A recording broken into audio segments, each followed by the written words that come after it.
already, if you want to support me in a different way, you can press the join button beside the subscribe button, or the link is also in the description as well. So basically that gives you access to 2 exclusive videos every single month, exclusive badges depending on how long you member, exclusive emojis, as well as a shout out at the end of every video. And also it's not people, it's just kind of for support in general, not just the perks, but you also get the perks, you know. Also, there's a link to buy me a coffee in the description if you want to help out. Either way, it's fine. Just watching the video, as I said, just being subscribed is of course enough, you know. Just offering out there if anyone wants to do that. So just kind of gonna jump into this video because I've been doing a lot of videos today. This is technically my third, but my other one was shorter than I thought. So basically, as well as this one, is going to be, I'm not sure which order I'm doing any of these in now, but it's going to be like a little bite-sized one. Basically, there's this list 25, and I found different articles, etc. But for this one, at least, I'm guessing this is the website, I couldn't really find any other articles about this, so it's just going to be this one article, so it might be less than 20 minutes, who knows, with the intro and like me trying to talk. Maybe I'll practice talking a bit slower, it might be 20 minutes, I don't know, but either way I'm still going to do one after this as well. And I was going to do 4 videos, I think I'll still do 4 today. I think I could perhaps do an extra one because 2 of them are shorter ones, but I think I've done enough. I've been I'll be filming for like 2 hours at least by the end of this, so it's probably definitely enough. It gives me a good stock pool. This doesn't mean I'm gonna do shorter videos now. Some of them might be shorter. I see some people like all sorts of ASMR, some of his videos are like 20 minutes, etc. Some are an hour, you know how it goes, how much time you have, etc. But it might be good to consider that as well if I want to batch film, etc. Do you have more shorter videos, but if I can get them out frequently, etc. Especially since when I'm going for the marathon, etc. I'll be on holiday, so I want to batch film first and do some uploads and have them done beforehand. It might be easier to do like little 20-minute ones and have them all, you know, pre-scheduled, etc. That is a while away, but still, either way, let's get into it. And yeah, so it's 25 FDA approved drugs that eventually got banned. An FDA is to do with the United States, of course, and FDA meaning. So when I wanted to do just a regular video, but this, when I tried to look it up, I couldn't really get exact articles in the same way, so I'm just going to be using this one article. Usually I'm using multiple articles. So U.S. Food and Drug Administration. So we don't usually question how a drug received FDA approval. We just assume that people in power know what they're doing and have the public's best interest at heart, right? The FDA, which oversees the safety of medications in the United States, effectively controls $2.7 trillion of the country's economy. The FDA often publishes warning letters about the safety of medicines on the market, whether over the counter or prescribed by a doctor. According to a new analysis, these warnings are now at their lowest since 2008. That isn't particularly concerning until you consider that a third of the drugs approved for sale by the FDA had safety concerns issued later on. To make matters worse, everyone affected by unsafe medications encountered significant medical consequences, often far-reaching and unhealable, ranging from carcinomas, birth deformities, organ failure, and even death. To realize that our trust should not be given so easily, and as well, this is more gonna be towards the US specifically, but I'm still semi-curious. But the thing is, as well as on TikTok, this is semi-unrelated, but it's a prescribed medication. I saw this, and I guess it's important to know about in general. It's to treat eczema. So people got a prescription from their daughter for steroid cream, and I saw this just popped up on my TikTok, and then I looked up on TikTok specifically, and oh my gosh,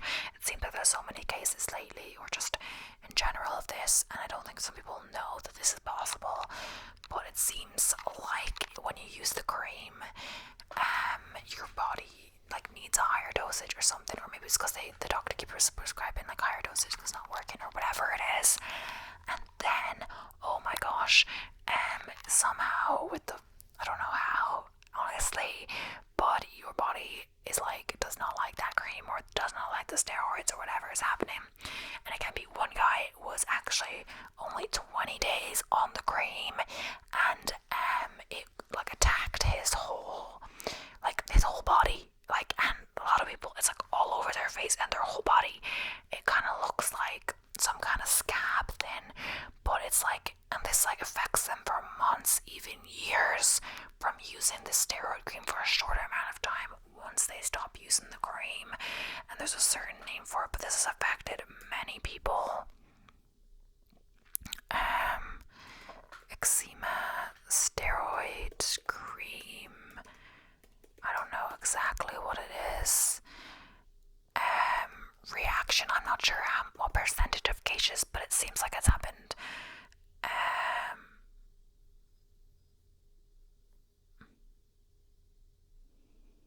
But it seems like it has happened to some people.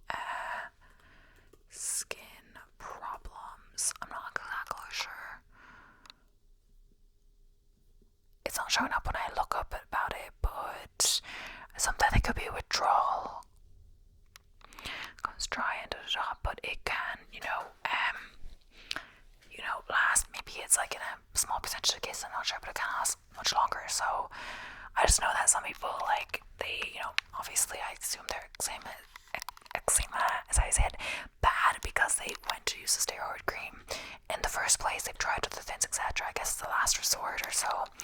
But either way, they seem to have a much worse skin problem, much more reaction to using the cream than the original problem ever was. So it's like horrible to see that, that happens to people, etc. But yeah, imagine. So the first one on this list, at least, I've blabbed enough in general, is Zofran 2011. So I'm probably going to say a lot of these medications names wrong. So in 1991, Zofran was approved as an anti-nausea medicine for cancer chemotherapy patients. Because of its efficacy, doctors everywhere soon began prescribing Zofran to pregnant women to alleviate the effects of morning sickness, although the FDA did not specifically allow this use. So Zofran swiftly became one of the most commonly prescribed medications in the United States, if not the world. The FDA recalled the 32 mg intravenous dosage of Zofran in 2012. According to studies, it poses a significant risk to the heart. To make matters worse, women who took Zofran for morning sickness had children with devastating heart abnormalities. Many families blamed Zofran for these side effects. According to the lawsuits, GSK advertised Zofran for this off-label use while being aware of the harm to fetuses. These claims were eventually settled for billions of dollars. Oh my gosh. So next up is efalizumab Raptiva 2009. So Raptiva was on the market for 6 years before being discontinued. In 2009, the medication was used to treat psoriasis characterized by elevated silvery flaking of the skin in adults. The drug was eventually recalled after it was determined that the medicine might trigger progressive multifocal leukoencephalopathy, or PML. I'm not saying that right. This rare and usually fatal condition causes inflammation or progressive damage to the brain's central nervous system and white matter. Raptiva had been used to treat around 46,000 patients worldwide after its FDA approval in 2003, with roughly 2,000 patients in the US receiving it at the time of its recall. So, Belvic Lorcaserin 2020.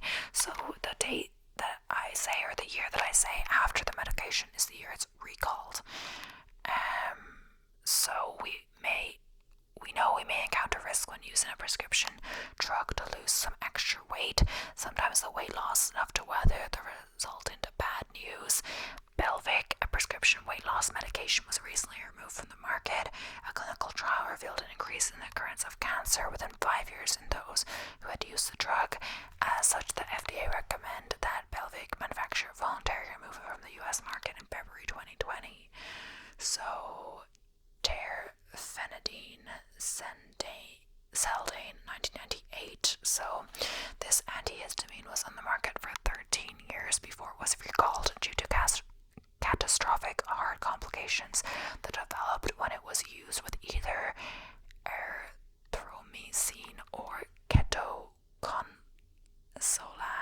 Although the medicine was not considered to be an immediate threat, it was only eventually pulled because its manufacturer, Hoest Marin Russell, now Sanofi-Aventis, also sold fexofenadine, Algra and Algra D, which the FDA assessed to be a far safer alternative, so it remained on the shelves until the manufacturer had a safer alternative. Shocking.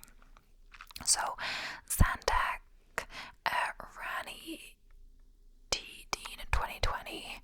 So in April 2020, the FDA recommended the recall of Zantac, a once popular over-the-counter drug for stomach ailments such as heartburn and acid reflux.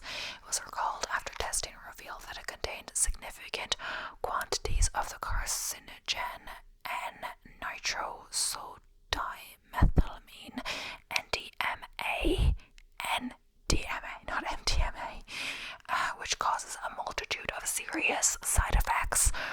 Ranitidine, in addition to inducing dizziness and gastrointestinal distress, has also been suspected to play a role in the development of cancer. So because it's an emergent issue, lawsuits are flowing in. Hundreds of personal injury cases have already been filed. So Sibidramine, Mary D, 2010. So Mary D, an appetite suppressant, was recalled by the FDA in 2010 due to a 16% increased risk of having heart problems such as irregular heartbeat, non-fatal stroke, and cardiac arrest. Abbott Laboratories obesity wonder drug was on the market for 13 years and was often prescribed to those with a BMI of 30 or higher.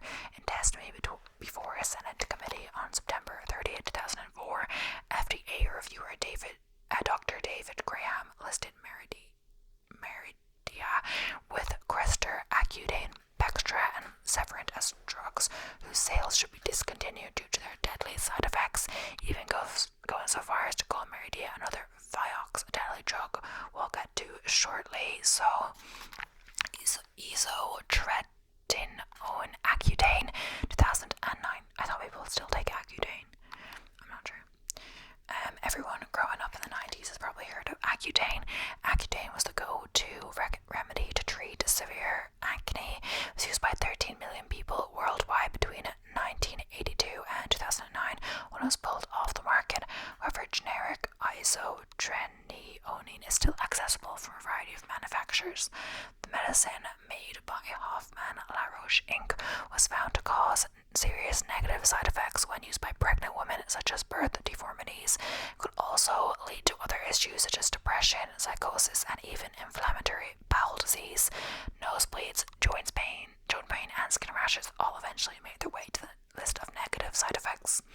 Over 7,000 cases have been filed against Hoffmann La Roche since, with 3 verdicts totaling over $10 million. So, levamisole, ergamisole, 2000. So every drug has its highs and its lows. Some evidently have more highs. Levamisole was prescribed for people experiencing worm infestation, rheumatoid arthritis, colon cancer, and breast cancer. Sounds like a noble drug, right? Unfortunately, apart from being mixed into street cocaine today to increase its effects, it was recalled because it caused neutropenia, agranulocytosis, and thrombotic vasculopathy, which resulted in retiform purpura, a purple eye discoloration that necessitated surgery. It's worth noting that levamisole is still used to treat worms in animals in the United States today. So I don't know why I didn't see this when I thought about doing this video, but yes, there's a lot of hard pronunciations in this video because it's like a medical, drugs and they all have really hard names. So Belladone, 2005. So Belladone, a highly effective narcotic pain reliever, was recalled in 2005 after only a year on the market. Purdue Pharma, the drug's producer, recalled it due to the possibility of significant side effects when the medication was used in combination with alcohol, because apparently some people need a drink to go with their potent narcotic pain medication. This combination would release hydromorphine, triggering a high drug level in the body that could depress or halt respiration, resulting in coma or even death. Oh my gosh. But still, you're not meant to drink, when you Omniflox, 1992. Omniflox was on the market for about a year before it was banned in 1992, and the FDA recalled the antibiotic, also known as temafloxacin, and distributed by Abbott Laboratories following at least 50 reports of severe responses to the medicine, including low blood sugar, kidney malfunction, and 3 fatalities. There were also several instances of hemolytic anemia, the destruction of red blood cells, other blood cell abnormalities in those who had used the medication, and liver dysfunction. Approximately half the patients who reported kidney difficulties had to undergo renal dialysis treatment. So, Promifenac Direct, 1998. So Direct was an effective painkiller, but it resulted in 4 deaths, 8 liver transplants, and 12 cases of serious liver damage in the 12 months it was available on the shelves. Apart from the more severe side effects, among the 200,000 to 400,000 people who took Direct for extended periods, several victims developed jaundice and severe hepatitis. The medicine was only supposed to be used for 10 days, but patients were frequently prescribed higher doses. All occurrences of death and liver damage occurred in patients who used the medicine for more than 10 consecutive days. There were around 2.5 million prescriptions written for it. So Able Laboratories Drugs, 2005. So sometimes you have to applaud these pharmaceutical manufacturers for the things they can achieve due to concerns about the manufacturing processes quality. All of Able Laboratories products were recalled from the market on May 23rd, 2005. That's right, all of them. Some drugs were found to be too strong, while others weren't strong enough. Furthermore, 4 of its executives were discovered to have fraudulently distributed, misbranded, and contaminated medications. The recall effectively put Able Labs out of business. So, per Max, per quality, 2007. So, Valiant's Permax, intended to treat Parkinson's disease, was on the market for 19 years until 2007. The drug was recalled as it was found to cause a serious heart condition. Valve regurgitation, a condition in which the valves can't seal tightly, allowing blood to flow back over the valve, causes shortness of breath, exhaustion, and heart palpitations in the mitral, tricuspid, and aortic heart valves. One would think that would be the end of it. However, today Permax is still available for veterinary treatment in the United States, specifically for pituitary pars intermedia hyperplasia or equine Cushing's syndrome, ECS, showing that drug manufacturers can and will find a way. So my Lotarg game to Sumamp, also Gamacine, 2010. You'd assume that having cancer would get you the best treatment possible, or at the very least a treatment that does not shorten your life or cause additional fatal illnesses. Unfortunately, the opposite is often true. Mylotarg was approved by the FDA under the Rapid Approval Program in May 2000 to treat cancer patients with recurrent AML unsuitable for other therapy forms. The trial terminated early because patients receiving Mylotarg died at a higher rate than those receiving chemotherapy alone. To make matters worse, Mylotarg causes a dangerous liver disorder known as veno-occlusive disease in many of the cancer patients, which is fatal in and of itself. Until 2010, the medicine has been on the market for 10 years. So Darvon was set to 2010. So Propoxphena painkiller used by over 10 million people and supplied as a standalone pill under the brand name Darvon, as well as a component of other pharmaceuticals such as Darvocet, was pulled off the market in 2010 after it was connected to potentially fatal cardiac rhythm abnormalities. These heart rhythm abnormalities were not only severe but frequently fatal. Xanodyne Pharmaceuticals Incorporated filed the first petition against the medicine in 1978. The FDA asked the drug's generic manufacturer to follow Xanodyne's lead. Darvocet was one of the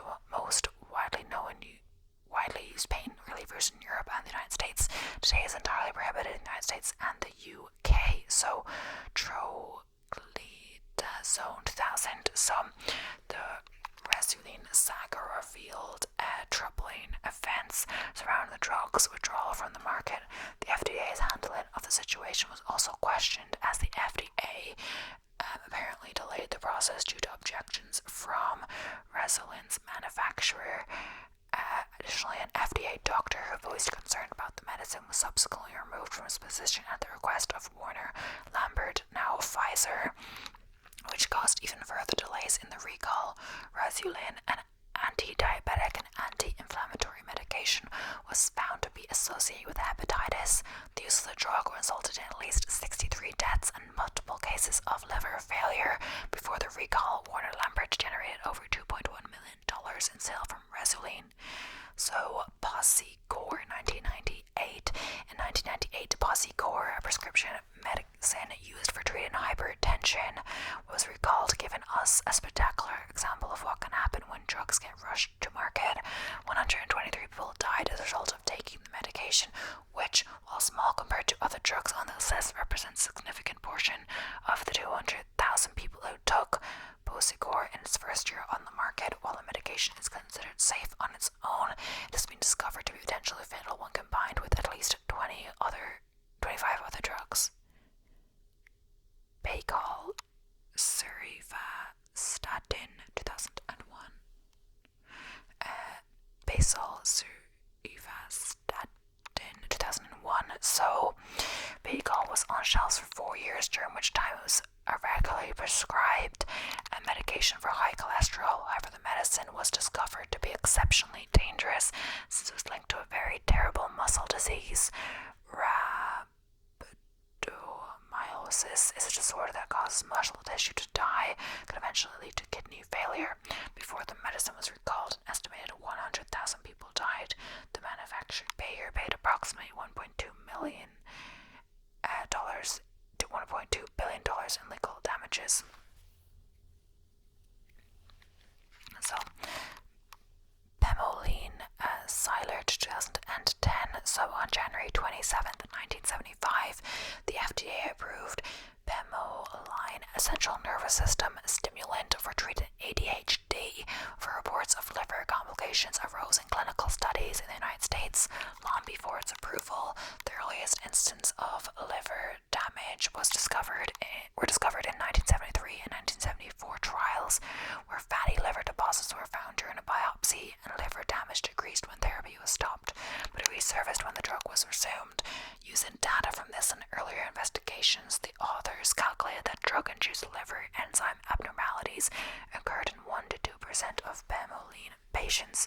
Silert eventually got a box warning from the FDA in 1999, alerting doctors and patients to risk of liver damage, but it was 30 years too late. A lot of children developed acute liver failure as a result of Pemoline, required liver transplants. The more unfortunate ones died as a result of the medication. So sad. Bextra, 2005.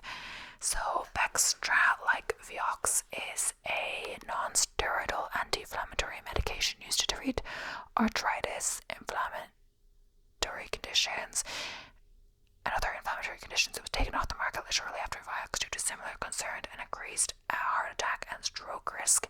In some cases, it was also shown to trigger a deadly skin condition, despite being less recognized than the subject of fewer lawsuits. Bextra resulted in legal awards of over $2 billion against Pfizer and its subsidiary Pharmasa and Upjohn, one of the biggest criminal fines ever issued in the United States. Oh yes, do we mention the drug also caused an elevated risk for internal bleeding. So Fen, F-E-N dot or dash P-H-E-N in 1997. So fenfluramine, phentermine, also known as fen. I think that's like meant to be a play on words, like because PH is pronounced F, right?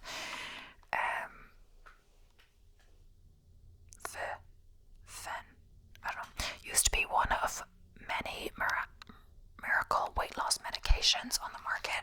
In the 1970s, Wyeth manufactured and marketed as fenfluramine, but had limited sales. Then Wyeth introduced phentermine, and everything changed. The drug's popularity skyrocketed in the 1990s 1970s due to intensive ad campaigns, and over 6.5 million people purchased fen-phen for weight loss purposes. However, extensive use of fen-phen led to reports of significant lung issues, notably pulmonary hypertension. Following the death of a young woman after taking fen-phen for a month, the FDA recalled the medicine, and it was later found that a Wyeth official highlighted concerns about undercounting pulmonary hypertension patients as early as 1994.